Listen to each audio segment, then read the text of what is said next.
नमस्कार साथियों, आचार्य क्लासेज में आप सभी का हार्दिक स्वागत है।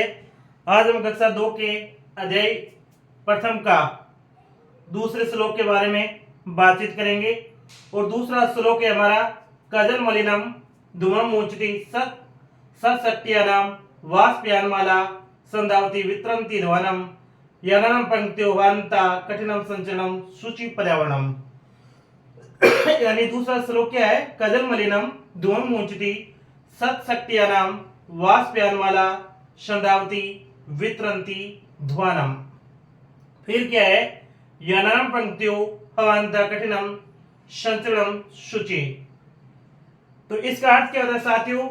यानी पहले आपको है जो श्लोक लिख रखा है आपके सामने, उन सभी श्लोक में जितने भी शब्दार्थ हैं उन शब्दार्थ का आपको अर्थ आना चाहिए। जैसे कजल मलिनम, कजल कहते हैं काजल, काजल अर्थात काला। काजल कैसा होता है? काजल काला होता है। मलिनम यानी मेला यानी मलिन, काजल के समान मलिन। फिर धूमम यानी धुआं, जो रेलगाड़ी धुआं छोड़ती है, इसी प्रकार रेलगाड़ी है या मोटर गाड़ियां हैं वो क्या धूमम यानी धुआं। मुंचति यानी छोड़ना, क्या करना? मुंचति यानी छोड़ना, त्यागना। सत्सत्यानाम यानी सैकड़ों मोटर गाड़ियां। सत्सत्यानाम का अर्थ क्या होता है? सैकड़ों मोटर गाड़ियां। वाष्पयानमाला, वाष्पयानमाला का अर्थ होता है रेलगाड़ी की पंक्तियां। देखो मैंने यहाँ पर साथ साथ में लिखा भी है, मैंने जो आप देखेंगे और याद करेंगे। वाष्पयानमाला यानी सैकड़ों मोटर, ये सत्सत्यानाम यानम का अर्थ होता है सैकड़ों मोटर गाड़ियां, और वाष्पयानमाला का अर्थ होता है रेलगाड़ी की पंक्तियां। संधावती, संधावती यानी दौड़ती हुई, चलती हुई, दौड़ती हुई, भागती हुई। वित्रंती यानी देती हुई, वित्रंती यानी देती हुई। और क्या देती हुई? ध्वनम यानी आवाज देती हुई। ध्वनम यानी आवाज। यननम यानी वाहन, यननम यानी वाहन। पंक्ति यानी पंक्तियां। हवांता, हवांता यानी अनेक ही। हवांता, देखो ये हवांता, इसमें क्या है कि अब आपकी क्या आ गई? यह आ गया, इसमें ह के साथ यह आ गया, ह के साथ में क्या आ गया? यह आ गया। अर्थात मैंने आपको यण संधि में पहले बताया था कि जो वर्ण आधा आता है यह आता है, जहां पर भी यह आता है आधे वर्ण के बाद में जहां पर भी यह या वह आता है वहां पर कौन संधि होती है? यण संधि होती है। तो यहां पर क्या आ गया? ही प्लस अनंता। तो वापिस हम बनाएंगे तो ये हंता बन जाएगा। अर्थात इसमें संधि कौन सी आ गई? यण संधि आ गई। ही कर देता है क्योंकि है इसलिए। अनंता कर देता है अनेक, अनंता का अर्थ क्या होता है? अनेक। कठिनम यानी कठिन। संचरण यानी संचरण करना या चलना। शुचि यानी शुचि पर्यावरण यानी शुद्ध करना, या शुचि का अर्थ होता है शुद्ध करना भी होता है, पवित्र करना भी होता है, और स्वच्छ करना भी होता है, और पर्यावरण पर्यावरण। तो ये आपके साथियों मीनिंग है, याद होना चाहिए। मीनिंग से आपको याद होनी चाहिए, जो भी शब्दार्थ है आपको याद होना चाहिए। काजल मलिनम किसे कहते हैं? तो काजल के समान को कहते हैं। काले को धूमम यानी धुआं, मुंचति यानी त्यागना, छोड़ना, सत्सत्यानाम सैकड़ों मोटर गाड़ियां, वाष्पयानमाला यानी रेलगाड़ी की पंक्ति, संधावती यानी दौड़ती हुई, वित्रंती यानी देती हुई, ध्वनम यानी आवाज या ध्वनि, यननम यानी वाहन, पंक्ति यानी पंक्तियां, वान्ता यानी अनेक ही, कठिनम यानी कठिन, और संचरणम यानी संचरणम किसे कहते हैं? चलने को कहते हैं। और शुचि यानी शुद्ध या पवित्र, पर्यावरण। तो ये तो हो गया आपके साथ ही पूरा का पूरा क्या हो गया? श्लोक के सामने मीनिंग्स। अब क्या है कि आपके पेपर में आता है कि सप्रसंग व्याख्या कीजिए, इसका अनुवाद बताइए। तो आपको पहले डायरेक्ट इतना पता होना चाहिए कि आपको क्या आना चाहिए। इसमें पहले आपको प्रसंग आना चाहिए। प्रसंग में क्या लिखा होता है? मेरा पहला टॉपिक क्या होगा? प्रसंग। तो प्रसंग में आपको इतना ही पता होना चाहिए कि ये श्लोक है, किससे लिया गया है। तो ये श्लोक आपकी पाठ्य पुस्तक संस्कृत से लिया गया। तो आपका क्या पद्यांश है? तो लिखोगे यह पद्यांश हमारी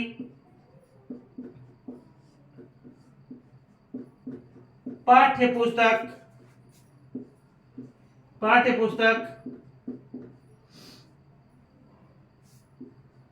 संस्कृत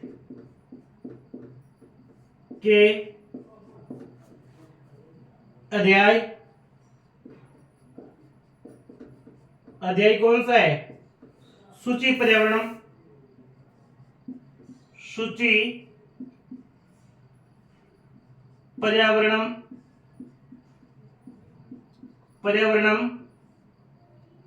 सूची है, आपको इन्वर्टेड कॉमा में बंद कर देंगे। सूची पर्यावरण से लिया गया है हमारी पाठ्य पुस्तक संस्कृत, ये पदार्थ हमारी पाठ्य पुस्तक संस्कृत के अध्याय सूची पर्यावरण से लिया गया। इसमें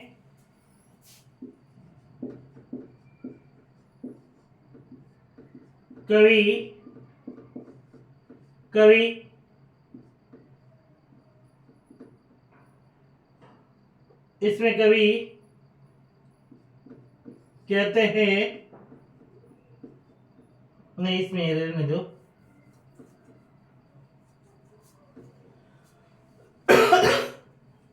यह पदार्थ हमारी पाठ्य पुस्तक संस्कृत के सूची पर्यावरण से लिया गया है और इसमें लेखक कौन है? तो लेखक आपका है साथियों, कौन है लेखक आपका है,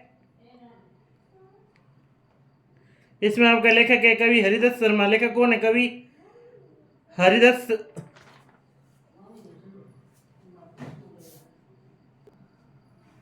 और इसमें लेखक है साथियों, लेखक कौन है? कवि हरिदत्त शर्मा। लेखक कौन है? कवि हरिदत्त शर्मा आपका लेखक है। इसमें लेखक कौन है? कवि है जो हरिदत्त शर्मा है। कवि कौन है? हरिदत्त शर्मा है। तो कवि कौन है? हरिदत्त शर्मा है। तो हम इसमें लिखेंगे कि यह पाठ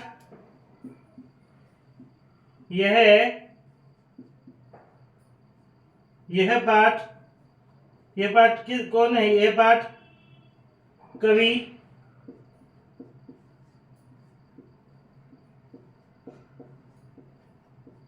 हरिदत्त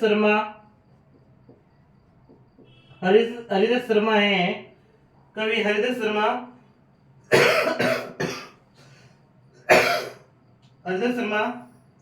द्वारा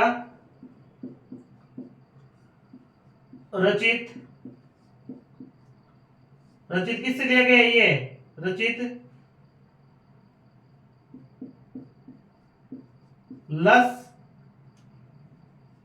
लतिका से लिया गया है।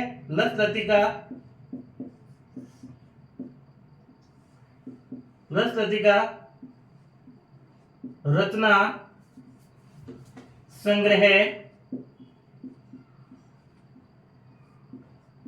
से लिया गया है। ठीक है, कहां से लिए गए? लस लतिका संग्रह से लिए गए साथियों। ठीक है, कहां से लिए गए? लस लतिका संग्रह से लिया गया। और इसमें अब क्या है, ये आपको आना जरूरी है कि ये पाठ कहां से लिया गया, कहां से नहीं लिया गया है। ये आपको श्लोक याद करोगे, साथ साथ में इसमें पाठ के नाम और लेखक का नाम और साथ में कौन सी कविता है वो ध्यान रखेंगे। यानी ये श्लोक है आपके किस अध्याय से लिया गया है? तो आपके अध्याय सूची पर्यावरण से लिया गया है। इसमें लेखक कौन है? तो लेखक आपके कवि हरिदत्त शर्मा है और ये कविता हरिदत्त शर्मा है जो सूची पर्यावरण नामक अध्याय आपके लस लतिका रचना संग्रह से लिया गया है। ठीक है ना। अब आप दूसरा टॉपिक इसमें क्या डालोगे? दूसरा टॉपिक साथ रहेगा आपका संदर्भ है। क्या रहेगा? संदर्भ में आप क्या लिखोगे? तो संदर्भ में आप लिखोगे क्या लिखोगे? इसमें कवि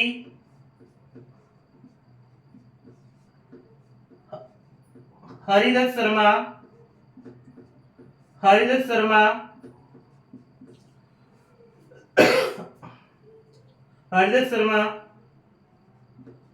सैकड़ों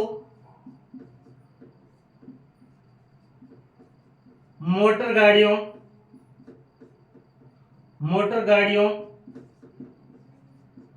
गाड़ियों से हो रहे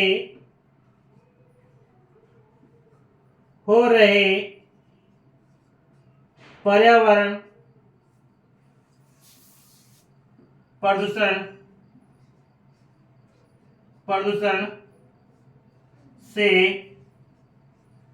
चिंतित है। क्या है? चिंतित।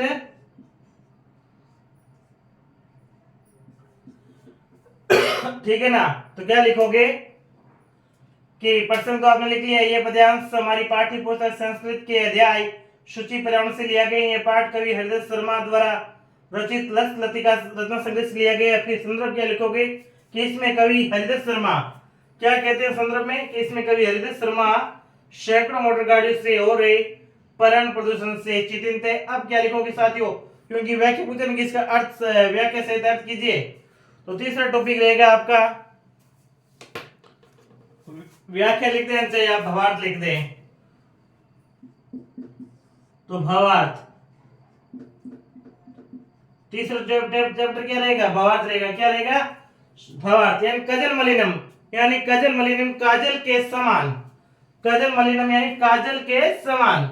धूमम यानी धुआं। मूंचित यानी त्यागता या छोड़ते हुए से सशक्ति यानी सैकड़ों मोटर गाड़ियां। तो क्या हो गया? सैकड़ों मोटर गाड़ियां है वो काजल के समान धुआं त्यागती है। अर्थ क्या हो गया? सैकड़ों मोटर गाड़ियां काजल के समान क्या करती है? धुआं त्यागती है, छोड़ती है। सैकड़ों मोटर गाड़ियां काजल के समान धुआं छोड़ती है। तो क्या लिखेंगे? सैकड़ों मोटर गाड़ियां। क्या? सैकड़ों मोटर गाड़ियां। तो हिंदी में अर्थ क्या लिखेंगे पहली पंक्ति का? सैकड़ों मोटर गाड़ियां काजल के समान धुआं त्यागती है या छोड़ती है। धुआं छोड़ती है। ये साथ ही आपका भावार्थ हो गया। और साथ साथ में मैं ना भावार्थ के साथ साथ में आपको अन्वय सिखा रहा हूं। ठीक है ना? क्या सिखा रहा हूं? अन्वय। क्योंकि आपको अन्वय भी पूछा जाता है। क्या पूछा जाता है? अन्वय भी पूछा जाता है। ठीक है ना? तो अन्वय का ये एक ही फंडा है कि आप जैसे पंक्ति हिंदी की चलती वैसे वैसे वही शब्द संस्कृत लिखना होता है। तो हमें पहले क्या लिखा गया? सैकड़ों मोटर गाड़ियां। सैकड़ों मोटर गाड़ियां। तो संस्कृत में सैकड़ों मोटर गाड़ियों को क्या कहते हैं? तो सत शक्तियानम कहते हैं। क्या कहते हैं? सत शक्तियानम। तो हम क्या लिखेंगे पहले? सत शक्तियानाम। सत शक्तियानाम। यानी अन्वय में क्या लिखते हैं कि पहले हिंदी की लाइन है ना वो इसी के अनुसार चलते हैं। तो पहले हमारा शब्द क्या? सैकड़ों मोटर गाड़ियां। सैकड़ों मोटर गाड़ियों को क्या कहते हैं? सशक्तियानाम। अब क्या है? काजल के समान। काजल के समान। तो इसे संस्कृत में क्या कहते हैं? कजल मलिनम। तो हम लिखेंगे कजल मलिनम। क्या लिखेंगे? कजल मलिनम। कजल मलिनम। क्या लिखेंगे? कजल मलिनम। यानी सैकड़ों मोटर गाड़ियां काजल के समान। यहां तक आगे। अब धुआं। संस्कृत में धुएं को क्या कहते हैं? धूम कहते हैं। धुमम कहते हैं। क्या कहते हैं? धुमम कहते हैं। और छोड़ना को क्या कहते हैं? म्यूचती कहते हैं। छोड़ने को क्या कहते हैं? म्यूचती कहते हैं। छोड़ने को क्या कहते हैं? म्यूचती कहते हैं। छोड़ने को क्या कहते हैं साथियों? म्यूचती कहते हैं। तो समझ में आ रहा है? यानी पहली पंक्ति बिल्कुल अपने आराम से अनुवाद भी कर लिया और साथ में इसका अन्वय भी कर लिया। यानी कजल मलिनम धूमम म्यूचती सत शक्तियानाम। तो इसका अर्थ क्या हो गया? सैकड़ों मोटर गाड़ियां काजल के समान धुआं छोड़ती है। यानी सैकड़ों मोटर गाड़ियां हैं वो काजल के समान क्या कर रही है? धुआं छोड़ रही है। सैकड़ों मोटर गाड़ियां काजल के समान धुआं छोड़ती है। ठीक है? और इसका वापिस अन्वय भी मैंने लिख दिया। अन्वय क्या लिखा है? बस जैसे संस्कृत हिंदी चल रही है वैसी संस्कृत लिखेंगे। पहले हिंदी में क्या है, सैकड़ों मोटर गाड़ियां, तो सैकड़ों मोटर गाड़ियों को क्या कहते हैं, शक्तियानम कहते हैं। फिर काजल के समान तो उसे काजल मलिनम कहते हैं। धुआं तो धुआं के धूमम कहते हैं। छोड़ने को म्यूचिति कहते हैं। तो पहली पंक्ति का अन्वय क्या हुआ, सशक्तियानम काजल मलिनम धूमम म्यूचिति। अब दूसरी पंक्ति हमारे वाष्पयानमाला संधावती वितरंती ध्वनम, क्या है, वाष्पयानमाला संधावती वितरंती ध्वनम, ठीक है ना। तो इसका अर्थ क्या होता है इसका अर्थ क्या होता है, नहीं, रेलगाड़ी की पंक्ति को आवाज करती हुई, यानी रेलगाड़ी की आवाज देती है। रेलगाड़ी की पंक्तियां क्या कर देती है, आवाज देती है। तो इसका हिंदी में अर्थ क्या हो गया, रेलगाड़ी की पंक्ति क्या करती है, आवाज देती है। क्या देती है, आवाज देती है। यानी वाष्पयानमाला, वाष्पयान का अर्थ क्या होता है, वाष्पयानमाला, वाष्पयानमाला का अर्थ है रेलगाड़ी की पंक्तियां। वाष्पयानमाला, वाष्पयानमाला का अर्थ क्या होता है, रेलगाड़ी की पंक्तियां। संधावती यानी दौड़ती हुई, वितरण यानी देती हुई, ध्वनम यानी आवाज। तो हम क्या लिखेंगे हिंदी में अर्थ, हिंदी में दूसरी पंक्ति में हम लिखेंगे वाष्पयानमाला यानी रेलगाड़ी की पंक्तियां,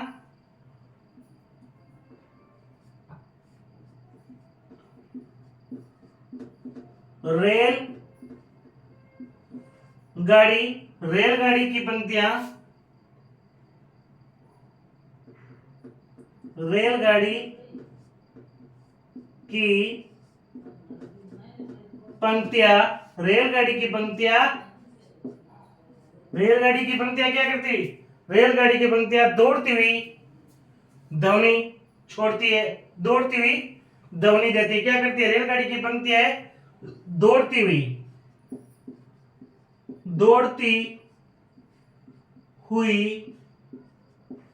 ध्वनि या आवाज देती है।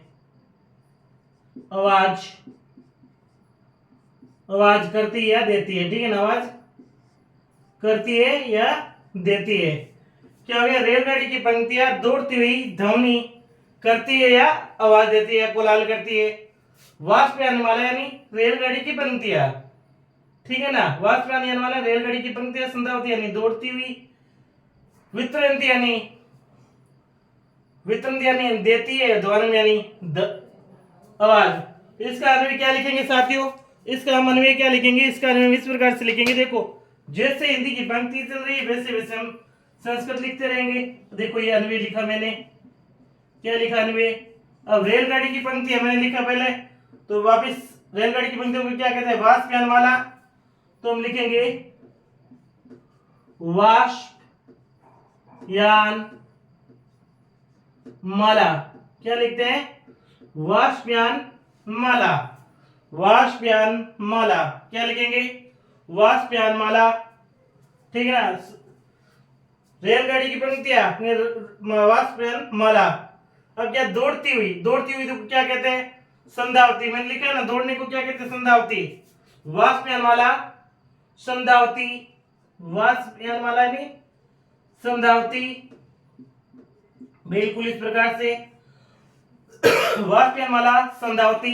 फिर क्या है, वितरंती, यहां पर तो वितरंती है परंतु इधर क्या आ गई संस्कृत में ध्वनि, तो हम क्या लिखेंगे, ध्वनि को ध्वनम कहते हैं, तो लिखेंगे ध्वनम।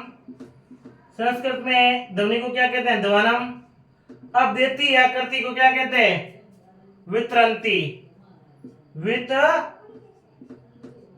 वितरंती। तो ये आपके साथ हुए दूसरी पंक्ति के हिंदी अनुवाद भी हो गया और साथ में अन्वय भी हो गया। हिंदी अनुवाद भी हो गया और साथ में क्या हो गया, अनुवाद भी हो गया। हिंदी अनुवाद और अन्वय दोनों हो गए ना। क्या हुआ, दूसरी लाइन वाष्पयानमाला यानी वाष्पयानमाला यानी रेलगाड़ी की पंक्तियां, वाष्पयानमाला यानी रेलगाड़ी की पंक्ति, संधावती यानी दौड़ती हुई, वितरंती यानी देती हुई और ध्वनम यानी ध्वनि। तो हिंदी में अर्थ क्या हुआ, रेलगाड़ी की पंक्तियां दौड़ती हुई ध्वनि देती है, छोड़ती है। तो इसका हिंदी में अन्वय क्या हुआ, रेलगाड़ी की पंक्तियां, तो इसने हमें लिखा वाष्पयानमाला। फिर दौड़ती हुई तो संधावत, ध्वनि तो ध्वनम, देती हुई या करती हुई तो वितरंती। अब लास्ट और तीसरी पंक्ति बनती है साथियों हमारे पास में यननम पंक्तियों हवांता कठिनम संचरणम सूची। यननम यानी वाहनों की, यननम यानी वाहनों की, पंक्ति यानी पंक्ति, हवांता यानी अनेक ही, कठिन यानी कठिन, संचरण यानी चलना, सूची पर्यावरण सूची पर्यावरण यानी क्या करना, सूची शुद्ध करना, पर्यावरण को सूची पर्यावरण को क्या करना, शुद्ध करना। तो हम लिखेंगे, देखो साथियों,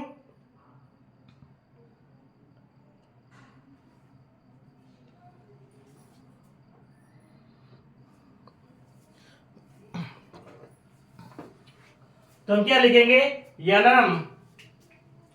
तो हम नेक्स्ट लिखेंगे, चौथा है क्योंकि वाहनों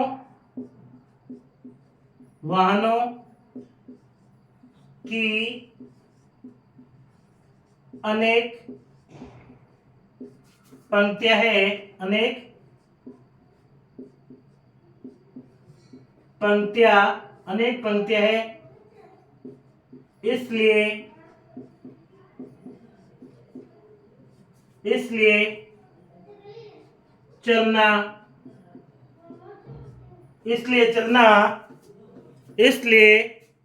चलना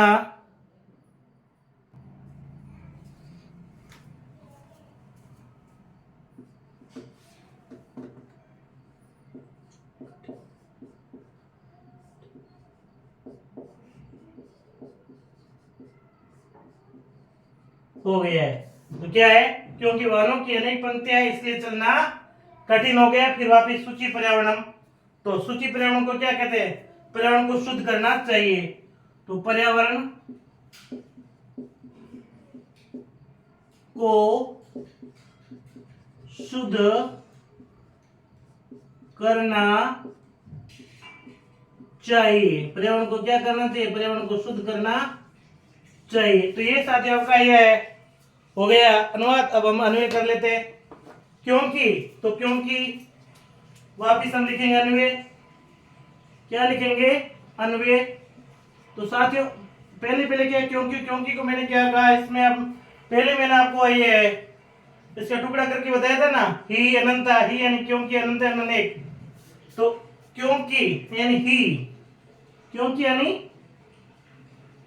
ही, क्योंकि वाहनों की, तो वाहनों की यानी यननम, वाहन किसे कहते हैं, यननम को। ही यननम, ही यननम, ही यननम यानी वाहनों की अनेक। अब अनेक क्या आ गया, वापिस से अनंत आ गया। अनेक क्या आ गया, अनंत, अनंत आ गया, अनंत आ गया, अनंत आ गया। ठीक है ना, क्या, ही यानी क्योंकि, यननम यानी वाहनों, अनेक यानी अनंता। पंक्तियां, पंक्तियां किसे कहते हैं, पंक्तियों को कहते हैं, पंक्तियों को कहते हैं, पंक्तियों, पंक्तियों।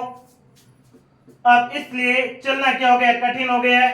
क्या हो गया, कठिन, चलना कठिन हो गया। तो संचरणम कठिनम, तो क्या, संचरणम कठिनम, क्या हो गया, संचरणम कठिनम। फिर साथियों आगे वापिस आ गया, पर्यावरण को शुद्ध करना चाहिए। तो सूची पर्यावरण को यानी, तो पर्यावरण को शुद्ध करना चाहिए। अब हम क्या लिखेंगे, पर्यावरण सूची। तो पर्यावरणम सूची, पर्यावरणम सूची। इस प्रकार से साथियों हमारा पूरा ये श्लोक अन्वय सहित कंप्लीट हो गया। ठीक है ना। तो हम देखिए, कजल मलिनम धुवम मुचति सत्सत्यानाम वाष्पयानमाला सुंदावती वित्रंती ध्वनम यननम पंक्त्योपांता कठिनम संचरणम सूची पर्यावरणम। यानी कजल मलिनम यानी काजल के समान, धूम यानी धुआं, मुचति यानी त्यागती व छोड़ती हुई सत्यानम सैकड़ों मोटर गाड़ियां, वाष्पयानमाला संधावती वितरंती ध्वनम यानी सैकड़ों ये रेलगाड़ी की पंक्तियां है। संधावती यानी देती हुई, संधावती यानी संधावती यानी भागती हुई, वितरणती देती हुई, ध्वानम यानी धुआं, यानम यानी वाहनों की, पंक्ति यानी पंक्तियां, वाहन यानी अनेक ही, कठिन यानी कठिन, संचरण यानी चलना। अर्थ क्या हो गया? यानी काजल के समान धुआं, सैकड़ों मोटर गाड़ियां है, सैकड़ों मोटर गाड़ियां काजल के समान, कजल मलिनम धूम मुचती सब शक्ति यानी सैकड़ों मोटर गाड़ियां काजल के समान धुआं छोड़ती हैं। वाष्पन यान वाला संधावती वितरणती ध्वनिम यानी रेलगाड़ी की पंक्तियां है वो दौड़ती हुई धुआं दे देती है या छोड़ती है देती है। यनम पंक्तियों वांता कठिन संचरणम यानी अनेक मोटर गाड़ियों की पंक्तियां है। यहां पर क्या हो गई? अनेक मोटर गाड़ियों की पंक्तियां हो गई है, इसलिए कठिनम संचरणम चलना कठिन हो गया है। कठिनम संचरण यानी चलना कठिन हो गया, कठिनम संचरणम यानी चलना कठिन हो गया है। शुचि पर्यावरण को में क्या करना चाहिए? पर्यावरण को शुद्ध करना चाहिए। तो इस कहानी में मैंने लिखा साथियों, क्या लिखा? पहला इनका सत्सत्य नाम कजल मलिनम धूम मुचती वाष्पमाला संधावती ध्वनिम वितरंती ही अननम अनंता पंक्तियों संचरणम कठिनम पर्यावरण शुचि। तो इस प्रकार के साथियों ये पूरी की पूरी इस श्लोक से जितनी जानकारी थी मैंने आपको दी। जो आपके शब्दार्थ थे वो शब्दार्थ मैंने आपको समझाए, फिर इसकी किस प्रकार से अन्वय बना वो मैंने आपको समझाया, किस प्रकार इसके प्रसंग होते हैं, किस प्रकार के संदर्भ होता है, किस प्रकार से भावार्थ होता है, यानी कुल मिलाकर के जितना है इस श्लोक में मैं आपको दे सकता था संपूर्ण जानकारी देने का प्रयास किया। और मैं आशा भी करूंगा जितने भी मेरे विद्यार्थी मेरे को देख रहे हैं उन सबको है सभी को अच्छी तरीके से समझ में आया होगा, कहीं पर भी किसी प्रकार की आपको समस्या नहीं होनी चाहिए। तो नमस्कार साथियों, धन्यवाद।